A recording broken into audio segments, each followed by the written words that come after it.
అందరికీ నమస్కారం.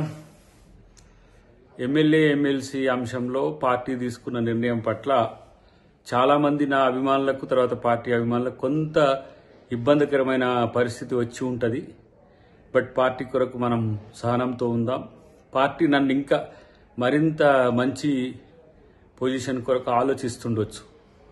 కాబట్టి ఇది రాకపోవడం వల్ల ఏదో అద్దంకి దాయకరన్న మీద ఏదో కుట్రనో నష్టం జరుగుతుందని భావించకండి. ఎందుకంటే డెఫినెట్గా నా పట్ల కేంద్ర పార్టీ కానీ రాష్ట్ర పార్టీ కానీ చాలా సీరియస్గా కన్సర్న్ ఉన్నది. అది నాకు కూడా తెలుసు.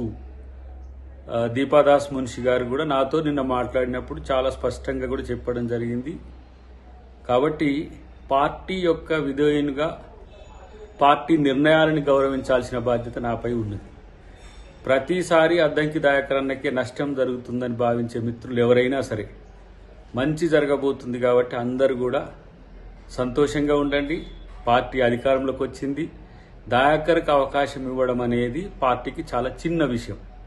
కాబట్టి దీన్ని మనం పెద్దగా చూడకుండా పార్టీ భవిష్యత్తును మరింత ఆలోచించే వాళ్ళుగా మనం అందరం కూడా రేపు ప్రజల పాలన ఎట్లా ఉంటుందో మనం అందరం కూడా కలిసి ముందుకు తీసుకుపోవడానికి ముఖ్యమంత్రి గారికి కేబినెట్కి మనం అందరం కూడా సహకరించాల్సిన అవసరం ఉంది. నన్ను పార్టీ మంచి అవకాశం ఇస్తుందని నేను ఆలోచిస్తున్నాను. Thank you very much. జై కాంగ్రెస్, జై హింద్.